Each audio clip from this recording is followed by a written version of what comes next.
इस चैनल को सब्सक्राइब करें और घंटा दबाना ना भूलें। मैं सबर दे नाल आस रख के यहोवा दी करदा सा इंतजारी। मैं सबर दे नाल आस रख के यहोवा दी करदा सा इंतजारी। दोस्त ने मेरे ते तरस खा के सुनी मेरी सारी आहोजारी। दोस्त ने मेरे ते तरस खा के सुनी मेरी सारी आहोजारी। सारे भैन भरावां नूं जय मसीह दी। अज दे वचन दा मनन करन तो पहला असी प्रार्थना विच जावांगे। दयालु कृपालु मेहरबान प्रेमी परमेश्वर, असी तेरा धन्नवाद, तेरी महिमा, तेरी वडियाई करते हैं। तू राजियां दा राजा है, प्रभुआं दा प्रभु, सर्व शक्तिमान, सर्वज्ञ प्रेमी परमेश्वर है। असी तेरी महिमा करते हैं, तेरी वडियाई करते हैं, क्योंकि हर दिन तेरी वडियाई दा है, हर दिन तेरी महिमा दा है।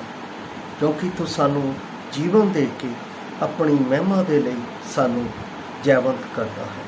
असी इस दे लई तेरे नाम नूं आदर मान अते सम्मान करते हैं। परमेश्वर पिता, जो असी अज तेरे वचन दे विचों सिੱਖਣ जा रहे हैं, उस नूं सिੱਖਣ दे लई और समझण दे लई और आप दी जिउंदी आस दे विच बने रहण दे लई साडी मदद कर, ताकि तेरे नाम की वडियाई हो सके।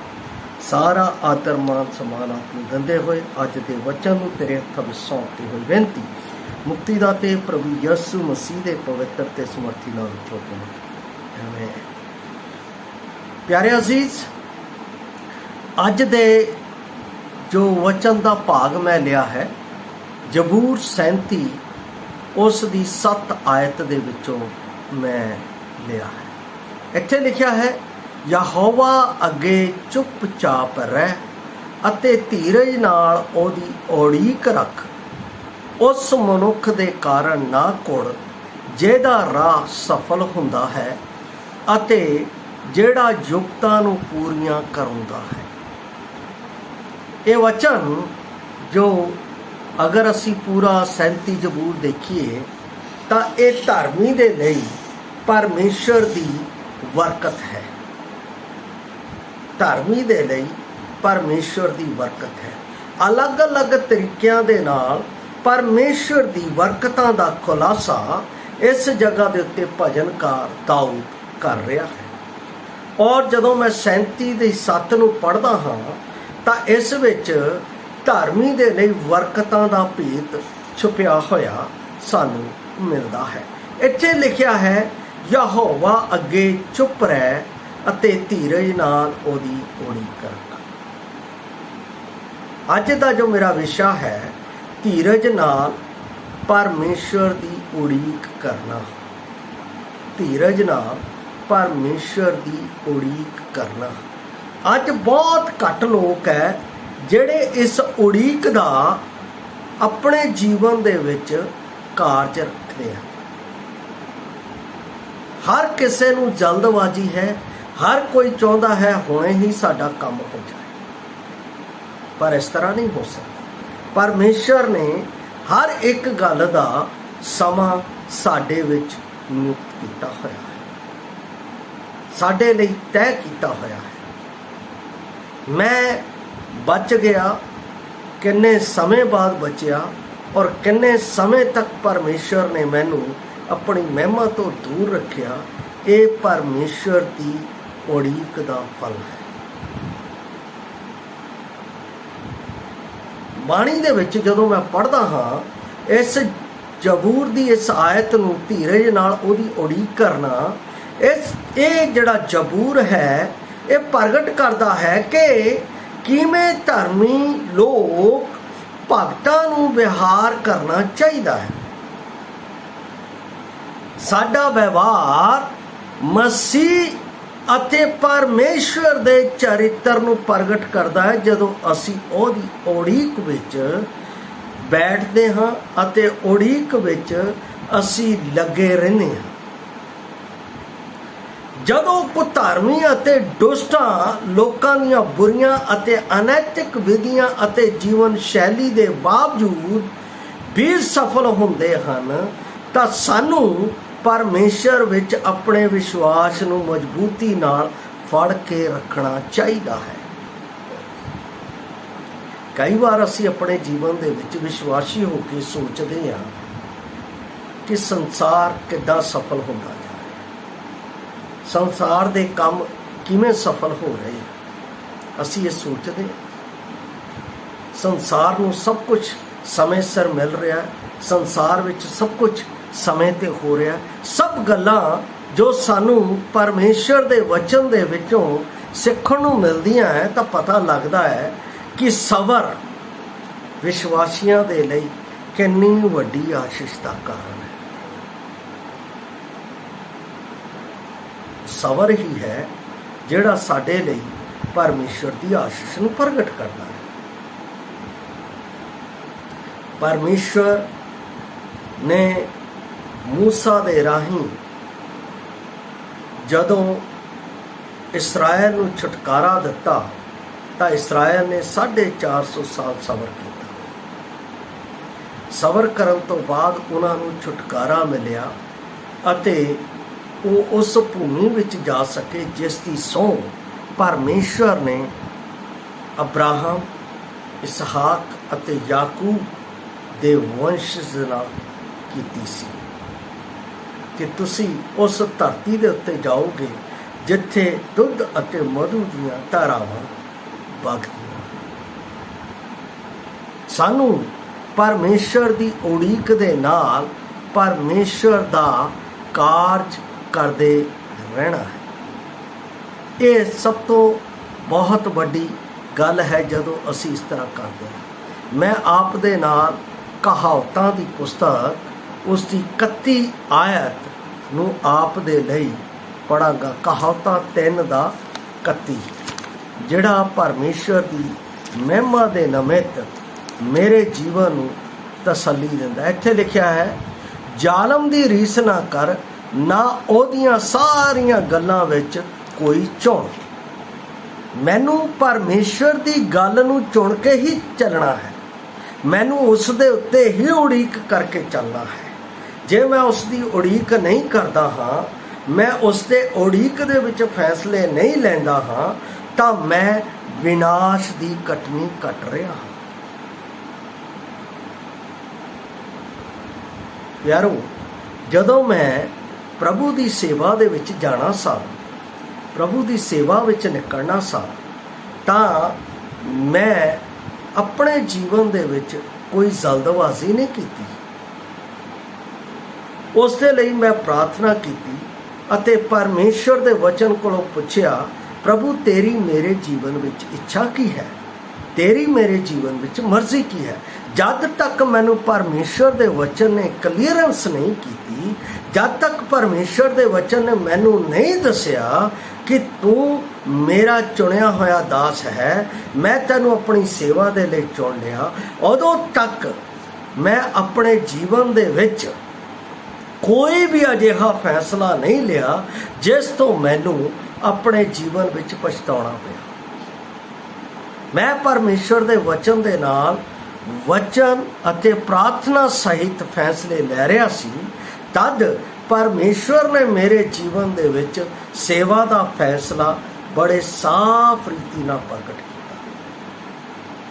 ਲਗਾਤਾਰ ਕਲੀਸਿਆ ਦੇ ਵਿੱਚ 1993 ਤੋਂ ਲੈ ਕੇ ਲਗਾਤਾਰ ਪਰਮੇਸ਼ਰ ਦੇ ਵਚਨ ਦਾ ਅਨੁਸਰਣ ਕਰਦੇ ਹੋਏ 1996 ਤੱਕ ਪਰਮੇਸ਼ਰ ਦੇ ਵਚਨ ਦੇ ਅਧਿਐਨ ਨੂੰ ਕਲੀਸਿਆ ਦੇ ਵਿੱਚ ਸਿੱਖਦਾ ਗਿਆ। 97 ਦੇ ਵਿੱਚ ਮੈਨੂੰ ਪ੍ਰਭੂ ਦੇ ਵਚਨ ਦੇ ਲਈ ਸਿੱਖਣ ਦਾ ਮੌਕਾ ਮਿਲਿਆ ਔਰ 2000 ਦੇ ਵਿੱਚ ਮੈਨੂੰ ਪ੍ਰਭੂ ਨੇ ਸੇਵਾ ਦੇ ਲਈ ਇਸ ਮਾਲਪੁਰ ਖੇਤਰ ਦੇ ਵਿੱਚ ਬੁਲਾਇਆ। ਕਿੰਨਾ ਵੱਡਾ ਪਰਮੇਸ਼ਵਰ ਦਾ ਮੇਰੇ ਜੀਵਨ ਦੇ ਵਿੱਚ ਸੇਵਾ ਦੇ ਲਈ ਭੇਤ ਸੀ, ਉਹ ਇੰਨੀ ਜਲਦੀ ਨਹੀਂ ਖੁੱਲਿਆ। ਉਸੇ ਲਈ ਪਰਮੇਸ਼ਵਰ ਨੇ ਮੈਨੂੰ ਉਡੀਕ ਕਰਨੀ ਸਿਖਾਈ ਆਪਣੇ ਵਚਨ ਅਤੇ ਪ੍ਰਾਰਥਨਾ ਦੀ। ਔਰ ਪਰਮੇਸ਼ਰ ਵੀ ਮਨੁੱਖੀ ਜੀਵਨ ਦੇ ਲਈ ਉਡੀਕ ਕਰ ਰਿਹਾ ਹੈ। ਕਿਸ ਗੱਲ ਦੀ ਉਡੀਕ ਕਰ ਰਿਹਾ? ਬਾਣੀ ਦੇ ਵਿੱਚ ਲਿਖਿਆ ਹੈ, ਸਰਬੱਤ ਮਨੁੱਖ ਜਾਤੀ ਪਾਪ ਦੇ ਹੇਠਾਂ ਹੈ ਅਤੇ ਮੌਤ ਦਾ ਹੁਕਮ ਉਸ ਦੇ ਉੱਤੇ ਲਾਗੂ ਹੈ ਅਤੇ ਉਹ ਸਦੀਵੀ ਮੌਤ ਦੇ ਲਈ ਫੜਵਾਏ ਜਾ ਚੁੱਕੀ। ਪਰ ਧੰਨਵਾਦ ਹੈ ਪਰਮੇਸ਼ਰ ਦਾ, ਮੇਰੇ ਅਤੇ ਆਪ ਦੇ ਲਈ, ਸਰਬੱਤ ਮਨੁੱਖ ਜਾਤੀ ਦੇ ਲਈ ਉਸ ਨੇ ਆਪਣੇ ਪਿਆਰੇ ਪੁੱਤਰ ਨੂੰ ਕਾਲਵਰੀ ਕਰੂਸ ਦੇ ਉੱਤੇ ਦੇ ਦਿੱਤਾ, ਤਾਂ ਕਿ ਹਰ ਇੱਕ ਮਨੁੱਖ ਉਸ ਦੇ ਰਾਹੀਂ ਜੋ ਇਸ ਧਰਤੀ ਤੇ ਹੈ ਵਿਸ਼ਵਾਸ ਕਰਨ ਦੇ ਨਾਲ ਬਚਾਇਆ ਜਾ ਸਕੇ।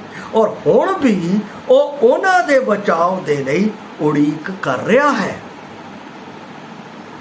ਜਦੋਂ ਮੈਂ ਦੂਸਰਾ ਪਤਰਸ ਦੀ ਪੁਸਤਕ ਉਸ ਦਾ 3 ਅਧਿਆਏ ਪੜ੍ਹਦਾ ਹਾਂ ਤਾਂ ਉਸ ਵਿੱਚ ਪਰਮੇਸ਼ਰ ਆਪਣੀ ਉਸ ਉਡੀਕ ਨੂੰ ਸਾਡੇ ਵਿੱਚ ਪ੍ਰਗਟ ਕਰਦਾ ਹੈ। ਮੈਂ ਆਪ ਦੇ ਲਈ ਉਹ ਪੜ੍ਹ ਰਿਹਾ ਹਾਂ 3 ਦਾ 9 ਆਇਤ ਨੂੰ 8 ਅਤੇ 9। ਹੇ ਪਿਆਰਿਓ, ਇੱਕ ਗੱਲ ਤੁਹਾਥੋਂ ਭੁੱਲੀ ਨਾ ਰਹੇ, ਪ੍ਰਭੂ ਦੇ ਅੱਗੇ ਇੱਕ ਦਿਨ 1000 ਵਰੇ ਜਿਹਾ ਹੈ ਅਤੇ 1000 ਵਰੇ ਇੱਕ ਦਿਨ ਵਰਗਾ ਹੈ। ਪ੍ਰਭੂ ਆਪਣੇ ਵਾਅਦੇ ਦਾ ਮੱਠਾ ਨਹੀਂ, ਜਿਵੇਂ ਕਿ ਨਹੀਂ ਮੱਠੇ ਦਾ ਭਰਮ ਕਰਦੇ ਹਨ, ਪਰ ਉਹ ਤੁਹਾਡੇ ਨਾਲ ਧੀਰਜ ਕਰਦਾ ਹੈ ਕਿਉਂ ਜੋ ਉਹ ਨਹੀਂ ਚਾਹੁੰਦਾ ਭਾਈ ਕਿਸੇ ਦਾ ਨਾਸ਼ ਹੋਵੇ, ਸਗੋਂ ਸਭੇ ਤੋਬਾ ਵੱਲ ਮੋੜਨ। ਇਹਦਾ ਮਤਲਬ ਜਿਹੜਾ ਧੀਰਜਤਾ ਦੇ ਨਾਲ ਪਰਮੇਸ਼ਰ ਦੀ ਉਡੀਕ ਕਰਦਾ ਹੈ ਉਹ ਪਰਮੇਸ਼ਰ ਦੀ ਮੁਕਤੀ ਨੂੰ ਵੇਖੇਗਾ, ਉਹ ਪਰਮੇਸ਼ਰ ਦੀ ਸੰਤਾਨ ਬਣ ਜਾਵੇਗਾ, ਉਹ ਪਰਮੇਸ਼ਰ ਦੇ ਸਵਰਗ ਰਾਜ ਦਾ ਅਧਿਕਾਰੀ ਹੋਵੇਗਾ। ਇਸ ਲਈ ਜ਼ਰੂਰੀ ਹੈ ਕਿ ਅਸੀਂ ਆਪਣੇ ਜੀਵਨ ਦੇ ਵਿੱਚ, ਜਿਵੇਂ ਜ਼ਬੂਰਕਾਰ ਕਹਿ ਰਿਹਾ ਹੈ, ਯਹੋਵਾ ਦੇ ਅੱਗੇ ਚੁੱਪਚਾਪ ਰਹਿ, ਧੀਰਜ ਨਾਲ ਉਹਦੀ ਉਡੀਕ ਕਰ। ਧੀਰਜ ਨਾਲ ਉਡੀਕ ਕਰ, ਪਰਮੇਸ਼ਰ ਤੇਰੀ ਮੇਰੇ ਜੀਵਨ ਵਿੱਚ ਕੀ ਮਰਜ਼ੀ ਹੈ, ਤੂੰ ਮੇਰੇ ਜੀਵਨ ਵਿੱਚ ਕੀ ਚਾਹੁੰਦਾ ਹੈ। ਐਵਰੀ ਡੇ, ਹਰ ਦਿਨ, ਹਰ ਪਲ ਲਗਾਤਾਰ ਇਸ ਵਚਨ ਦੇ ਨਾਲ ਪ੍ਰਾਰਥਨਾ ਸਹਿਤ ਆਪਣੇ ਪਰਮੇਸ਼ਵਰ ਦੇ ਕੋਲੋਂ ਧੀਰਜਤਾ ਦੇ ਨਾਲ ਪੁੱਛੋ ਤਾਂ ਉਹ ਤੁਹਾਨੂੰ ਪ੍ਰਤੀਉੱਤਰ ਦੇਵੇਗਾ। ਬਾਈਬਲ ਦੇ ਵਿੱਚ ਦਾਨੀਆ ਨਬੀ ਜਦੋਂ ਉਸ ਦੇ ਸਾਹਮਣੇ ਨਬੂਕਦਨੇਜ਼ਰ ਨੇ ਆਪਣਾ ਦ੍ਰਿਸ਼ਟਾਂਤ ਰੱਖ ਦਿੱਤਾ, ਜੋ ਭਾਸ਼ਾ ਦੇ ਨਾਲ ਦੀਵਾਰ ਦੇ ਉੱਤੇ ਹੱਥਾਂ ਨਾਲ ਲਿਖਿਆ ਜਾ ਰਿਹਾ ਸੀ ਕਿ ਇਸ ਦਾ ਅਰਥ ਦੱਸ, ਤਾਂ ਉਸ ਨੇ ਲਗਾਤਾਰ ਪ੍ਰਾਰਥਨਾ ਕੀਤੀ। 21 ਦਿਨ ਮੂੰਹ ਦੇ ਮੂੰਹ ਪਿਆ ਰਿਹਾ। 21 ਦਿਨ ਬਾਅਦ ਜਿਬਰਾਇਲ ਸਵਰਗਦੂਤ ਉਸ ਦੇ ਕੋਲ ਪਹੁੰਚਿਆ, ਸੰਦੇਸ਼ ਲੈ ਕੇ ਪਹੁੰਚਿਆ ਅਤੇ ਉਸਨੇ ਕਿਹਾ, ਮੈਂ ਉੱਤਰ ਲੈ ਕੇ ਤਾਂ ਉਸੇ ਵੇਲੇ ਆ ਗਿਆ ਸੀ, ਪਰ ਮੈਨੂੰ ਦੁਸ਼ਟ ਦੀਆਂ ਫੌਜਾਂ ਨੇ ਆਪਾਂ ਰੋਕ ਕੇ ਰੱਖਿਆ ਅਤੇ ਉੱਥੇ ਯੁੱਧ ਹੋਇਆ। ਮਿਕਾਇਲ ਦੂਤ ਨੇ ਆ ਕੇ ਉਹਨਾਂ ਦੀ ਮਦਦ ਕੀਤੀ ਅਤੇ ਉਹ ਉਹਨਾਂ ਤੋਂ ਨਿਕਲ ਕੇ ਬੇਗ ਦੀ ਮਾਂ ਨੇ ਦਾਨੀਆ ਨਬੀ ਕੋਲ ਪਹੁੰਚਿਆ ਅਤੇ ਉਹ ਭੇਤ ਜੋ ਨਬੂਕਦਨੇਜ਼ਰ ਨੂੰ ਹੱਥ ਦੇ ਨਾਲ ਲਿਖਿਆ ਗਿਆ ਸੀ ਉਸ ਦਾ ਅਰਥ ਉਸ ਨੂੰ ਦੱਸਿਆ। 21 ਦਿਨ ਨਿਰਾਹਾਰ ਪਰਮੇਸ਼ਵਰ ਦੇ ਅੱਗੇ ਝੁਕਿਆ ਰਿਹਾ, ਆਪਣੇ ਉਸ ਲਿਖੇ ਹੋਏ ਦਾ ਪ੍ਰਤੀਉੱਤਰ ਪਾਉਣ ਦੇ ਲਈ। ਤੇ ਸਾਨੂੰ ਕਿੰਨੀ ਉਡੀਕ ਕਰਨ ਦੀ ਲੋੜ ਹੈ ਪਰਮੇਸ਼ਵਰ ਦੇ ਕੋਲ ਜਾਣ ਦੇ ਲਈ, ਪਰਮੇਸ਼ਵਰ ਦੇ ਕੋਲੋਂ ਆਪਣੇ ਜੀਵਨ ਦੇ ਭੇਤਾਂ ਨੂੰ ਪ੍ਰਾਪਤ ਕਰਨ ਦੇ ਲਈ, ਪਰਮੇਸ਼ਵਰ ਦੇ ਕੋਲੋਂ ਪਰਮੇਸ਼ਰ ਤੂੰ ਮੇਰੀ ਜ਼ਿੰਦਗੀ ਵਿੱਚੋਂ, ਮੇਰੇ ਜੀਵਨ ਵਿੱਚੋਂ ਕੀ ਚਾਹੁੰਦਾ ਹੈ ਉਸ ਦਾ ਪ੍ਰਤੀਉੱਤਰ ਪਾਉਣ ਦੇ ਲਈ। ਕਦੇ ਵੀ ਜਲਦਬਾਜ਼ੀ ਦੇ ਵਿੱਚ ਕੋਈ ਫੈਸਲਾ ਨਾ ਲਓ। ਜਦੋਂ ਅਸੀਂ ਜਲਦਬਾਜ਼ੀ ਦੇ ਵਿੱਚ ਫੈਸਲਾ ਲੈਂਦੇ ਹਾਂ ਮੇਰੇ ਪ੍ਰਿਯ ਭਾਈ ਭੈਣ, ਤਾਂ ਅਸੀਂ ਡਿੱਗ ਜਾਂਦੇ ਹਾਂ, ਕਿਉਂਕਿ ਸ਼ੈਤਾਨ ਸਾਨੂੰ ਕਾਹਲੀ ਦੇ ਨਾਲ ਪਾਪ ਦੇ ਵਿੱਚ ਫਸਾ ਕੇ ਸਾਡੇ ਵਿਸ਼ਵਾਸ ਦੀ ਜ਼ਿੰਦਗੀ ਨੂੰ ਆਹੇਰ ਕਰ ਲੈਣਾ ਚਾਹੁੰਦਾ ਹੈ ਕਿ ਅਸੀਂ ਨਾਸ਼ ਹੋ ਜਾਈਏ। ਪ੍ਰਭੂ ਦੇ ਅੱਗੇ ਪ੍ਰਾਰਥਨਾ ਵਚਨ ਦੇ ਨਾਲ ਕਰਨੀ ਜ਼ਰੂਰੀ ਹੈ। ਔਰ ਉਸ ਦਾ ਪ੍ਰਤੀਉੱਤਰ ਹੈ ਪ੍ਰਭੂ ਦੇ ਕੋਲ ਹੈ, ਉਹ ਧੀਰਜਤਾ ਦੇ ਨਾਲ ਹੈ। ਯਹੋਨਾ ਜਦੋਂ 15 ਦੀ 7 ਪੜ੍ਹਦੇ ਆ ਤਾਂ ਪ੍ਰਭੂ ਨੇ ਕਿਹਾ, ਪ੍ਰਭੂ ਦਾ ਵਚਨ ਸਾਫ਼ ਰੀਤੀ ਨਾਲ ਉੱਥੇ ਆਖਦਾ, ਜੇ ਤੁਸੀਂ ਮੇਰੇ ਵਿੱਚ ਬਣੇ ਰਹੋ ਅਤੇ ਮੇਰਾ ਵਚਨ ਤੁਹਾਡੇ ਵਿੱਚ ਬਣਿਆ ਰਹੇ ਤਾਂ ਜੋ ਚਾਹੋ ਤੁਸੀਂ ਪਿਤਾ ਤੋਂ ਮੰਗੋ ਤੁਹਾਡੇ ਲਈ ਹੋ ਜਾਵੇਗਾ। ਇਹਦਾ ਮਤਲਬ ਮੈਨੂੰ ਪ੍ਰਭੂ ਯਿਸੂ ਮਸੀਹ ਵਿੱਚ ਉਹਦੇ ਵਚਨ ਦੇ ਨਾਲ ਬਣੇ ਰਹਿਣਾ ਹੈ, ਤਦ ਪਰਮੇਸ਼ਰ ਦਾ ਪ੍ਰਤੀਉੱਤਰ ਮੇਰੇ ਜੀਵਨ ਵਿੱਚ ਪ੍ਰਗਟ ਹੁੰਦਾ ਹੈ ਕਿ ਪਰਮੇਸ਼ਰ ਮੇਰੇ ਕੋਲੋਂ ਕੀ ਚਾਹੁੰਦਾ ਹੈ। ਦਾਊਦ ਦੇ ਜੀਵਨ ਦੇ ਜਿੰਨੇ ਵੀ ਫੈਸਲੇ ਸੀ ਪਰਮੇਸ਼ਰ ਦੇ ਵਚਨ ਤੋਂ ਸੀ। ਤੁਸੀਂ ਉਸ ਦੇ ਸ਼ੈਮੂਏਲ ਦੀ ਪੁਸਤਕ ਤੋਂ ਲੈ ਕੇ ਇਤਿਹਾਸ ਦੀਆਂ ਪੁਸਤਕਾਂ ਤੱਕ ਦੇਖੋ ਤਾਂ ਤੁਹਾਨੂੰ ਪਤਾ ਲੱਗੇਗਾ ਕਿ ਦਾਊਦ ਦਾ ਹਰ ਇੱਕ ਫੈਸਲਾ ਪਰਮੇਸ਼ਰ ਕੋਲੋਂ ਹੁੰਦਾ ਸੀ, ਪਰ ਜਿੱਥੇ ਡਿੱਗਿਆ ਉਹ ਇਸ ਲਈ ਡਿੱਗਿਆ ਜਦੋਂ ਉਹ ਪਰਮੇਸ਼ਰ ਤੋਂ ਦੂਰ ਹੋ ਗਿਆ। ਇਸ ਲਈ ਪਰਮੇਸ਼ਰ ਦੇ ਨੇੜੇ ਰਹੋ, ਧੀਰਜਤਾ ਦੇ ਨਾਲ ਉਸ ਦੀ ਉਡੀਕ ਕਰੋ ਅਤੇ ਉਸ ਦਾ ਪ੍ਰਤੀ ਉੱਤਰ ਪਾਉਣ ਦੇ ਲਈ ਪਰਮੇਸ਼ਰ ਵੱਲ ਤੱਕਦੇ ਰਹੋ। ਉਹ ਕਦੇ ਵੀ ਸਾਨੂੰ ਲজ্জাਵਾਨ ਨਹੀਂ ਹੋਣ ਦਿੰਦਾ ਹੈ, ਕਿਉਂਕਿ ਉਹ ਜਾਣਦਾ ਹੈ ਮੇਰੀ ਜ਼ਿੰਦਗੀ ਦਾ ਮੁੱਲ, ਉਹ ਜਾਣਦਾ ਹੈ ਮੇਰੀ ਜ਼ਿੰਦਗੀ ਪਰਮੇਸ਼ਰ ਦੇ ਅੱਗੇ ਕਿੰਨੀ ਕੀਮਤੀ ਹੈ। ਇਸ ਲਈ ਅਸੀਂ ਧੀਰਜਤਾ ਦੇ ਨਾਲ ਪਰਮੇਸ਼ਰ ਦੀ ਉਡੀਕ ਕਰਨੀ ਹੈ। ਜਿਹੜੇ ਮਨੁੱਖਾਂ ਦੇ ਕਾਰਨ ਕੁੜ ਰਹੇ ਆ, ਕੁੜਦੇ ਕਿਹੜਾ ਜਿਨ੍ਹਾਂ ਦੇ ਰਾਹ ਸਫਲ ਹੋ ਜਾਂਦੇ। ਦਾਊਦ ਸਫਲ ਹੁੰਦਾ ਜਾਂਦਾ ਸੀ ਤਾਂ ਉਹਦੇ ਬੈਰੀ ਉਹਦੇ ਤੋਂ ਕੁੜਦੇ ਸੀ, ਪਰ ਉਹਦੀ ਸਫਲਤਾ ਦਾ ਰਾਜ ਕੌਣ ਸੀ? ਪਰਮੇਸ਼ਰ। ਪਰਮੇਸ਼ਰ ਕਿਵੇਂ ਸੀ? ਕਿਉਂਕਿ ਜਦੋਂ ਯਹੋਸ਼ੂ 1:8 ਪੜ੍ਹਦੇ ਹਾਂ ਤਾਂ ਉਹ ਸਾਡੀ ਸਫਲਤਾ ਦੀ ਕੁੰਜੀ ਹੈ, ਕਿਉਂਕਿ ਇਹੀ ਵਚਨ ਸਾਡੇ ਵਿੱਚ ਧੀਰਜ ਪੈਦਾ ਕਰਦਾ ਹੈ, ਇਹੀ ਵਚਨ ਸਾਡੇ ਵਿੱਚ ਸਬਰ ਨੂੰ ਲਿਆਉਂਦਾ ਹੈ ਕਿ ਅਸੀਂ ਪਰਮੇਸ਼ਰ ਦੀ ਉਹ ਆਸ਼ੀਸ਼ ਪਾਈਏ ਜਿਹੜੀ ਵੇਲੇ ਸਿਰ ਸਾਡੇ ਜੀਵਨ ਦੇ ਵਿੱਚ ਬਹੁਮੁੱਲੀ ਠਹਿਰਦੀ ਹੈ। ਇਸ ਲਈ ਪਰਮੇਸ਼ਰ ਦੀ ਸਫਲਤਾ ਦੀ ਕੁੰਜੀ ਜੋ ਪਰਮੇਸ਼ਰ ਨੇ ਮੈਨੂੰ ਦਿੱਤੀ ਹੈ, ਯਹੋਸ਼ੂ 1:8, ਇਹ ਵਿਵਸਥਾ ਦੀ ਪੋਥੀ ਤੇਰੇ ਮੁਖ ਤੋਂ ਕਦੇ ਵੱਖਰੀ ਨਾ ਹੋਵੇ, ਇਸ ਉੱਤੇ ਦਿਨ ਰਾਤ ਧਿਆਨ ਲਾਈ ਅਤੇ ਜੋ ਕੁਝ ਇਸ ਵਿੱਚ ਲਿਖਿਆ ਹੈ ਉਸ ਦੇ ਅਨੁਸਾਰ ਕਰੀਂ ਤਾਂ ਤੂੰ ਸਫਲ ਹੋਵੇਗਾ ਅਤੇ ਤੇਰਾ ਬੋਲਬਾਲਾ ਹੋਵੇਗਾ, ਤੇਰਾ ਜੀਵਨ ਸਫਲ ਹੋਵੇਗਾ। ਸ਼ਤਰੂ ਕੁੜਨਗੇ, ਕੁੜਨ ਦਿਓ, ਪਰ ਤੁਸੀਂ ਆਪਣੇ ਸਫਲਤਾ ਦੀ ਕੁੰਜੀ ਦੇ ਰਾਜ ਨੂੰ ਕਦੇ ਨਾ ਛੱਡੋ। ਔਰ ਅੰਤਿਮ ਗੱਲ ਕੀ ਕਹਿੰਦਾ ਹੈ ਧੀਰਜਤਾ ਦੇ ਵਿੱਚ? ਜਿਹੜਾ ਯੁਕਤਾਂ ਨੂੰ ਪੂਰੀਆਂ ਕਰਾਉਂਦਾ, ਯੁਕਤਾਂ ਨੂੰ ਪੂਰੀਆਂ ਕੌਣ ਕਰਾਉਂਦਾ? ਪਰਮੇਸ਼ਰ। ਸਾਡੇ ਜੀਵਨ ਦੀ ਯੁਕਤ ਨੂੰ, ਸਾਡੇ ਜੀਵਨ ਦੀ ਸਲਾਹ ਨੂੰ ਕੌਣ ਪੂਰਾ ਕਰਦਾ ਹੈ ਸਹੀ ਤਰੀਕੇ ਦੇ ਨਾਲ? ਪਰਮੇਸ਼ਰ ਦਾ ਵਚਨ। ਜਿਹੜੀ ਸਲਾਹ ਪਰਮੇਸ਼ਰ ਦੇ ਵਚਨ ਤੋਂ ਲਈ ਜਾਂਦੀ ਹੈ ਹਮੇਸ਼ਾ ਸਕਸੈਸ ਹੁੰਦੀ ਹੈ, ਉਹ ਕਦੇ ਵੀ ਨਿਰਾਸ਼ਾਤਮਕ ਨਹੀਂ ਹੁੰਦੀ। ਇਸ ਲਈ ਮੇਰੇ ਭਾਈ ਅਤੇ ਭੈਣ, ਮੇਰਾ ਆਪ ਦੇ ਅੱਗੇ ਕੋਈ ਆਦੇਸ਼ ਹੈ ਕਿ ਤੁਸੀਂ ਹਰ ਇੱਕ ਸਲਾਹ ਪਰਮੇਸ਼ਰ ਦੇ ਵਚਨ ਤੋਂ ਲੈਣੀ ਹੈ, ਹਰ ਇੱਕ ਕੰਮ ਪਰਮੇਸ਼ਰ ਦੇ ਵਚਨ ਦੇ ਨਾਲ ਕਰਨਾ ਹੈ, ਹਰ ਇੱਕ ਗੱਲ ਦੇ ਵਿੱਚ ਧੀਰਜਤਾ ਤੇ ਸਬਰ ਤੁਸੀਂ ਪਰਮੇਸ਼ਰ ਦੇ ਵਚਨ ਦੇ ਨਾਲ ਰੱਖਣਾ ਹੈ, ਤਾਂ ਤੁਹਾਡੀ ਜ਼ਿੰਦਗੀ ਸਫਲਤਾ ਦੀ ਜ਼ਿੰਦਗੀ ਹੋਵੇਗੀ। ਜਿਵੇਂ ਮੇਰੇ ਪ੍ਰਭੂ ਦੀ ਜ਼ਿੰਦਗੀ ਮੇਰੇ ਜੀਵਨ ਨੂੰ ਬਚਾਉਣ ਦੇ ਲਈ ਮੁਰਦਿਆਂ ਵਿੱਚੋਂ ਜੀ ਉੱਠਣ ਦੇ ਨਾਲ ਸਫਲ ਸੀ, ਉਸੇ ਤਰ੍ਹਾਂ ਮੇਰੀ ਜ਼ਿੰਦਗੀ ਵੀ ਜਦੋਂ ਮੇਰਾ ਪ੍ਰਭੂ ਆਵੇਗਾ ਮੈਨੂੰ ਆਪਣੇ ਨਾਲ ਬਦਲਾਂ ਦੇ ਉੱਤੇ ਉਠਾ ਲਵੇਗਾ ਤਾਂ ਸਫਲ ਹੋਵੇਗਾ। ਜੇ ਤੁਸੀਂ ਚਾਹੁੰਦੇ ਹੋ ਸਫਲ ਹੋਣਾ ਤਾਂ ਤੁਸੀਂ ਪਰਮੇਸ਼ਵਰ ਦੀ ਉਡੀਕ ਵਿੱਚ ਉਹਦੇ ਵਚਨ ਦੇ ਨਾਲ ਲੱਗੇ ਰਹੋ। ਪਰਮੇਸ਼ਵਰ ਆਪ ਨੂੰ ਜ਼ਰੂਰ ਸਫਲ ਕਰੇਗਾ। ਇਸ ਵਚਨ ਦੇ ਨਾਲ ਪ੍ਰਭੂ ਆਪ ਨੂੰ ਬਰਕਤ ਦੇਵੇ। ਜੈ ਮਸੀਹ ਦੀ। ਮਹਾਰਾਜ।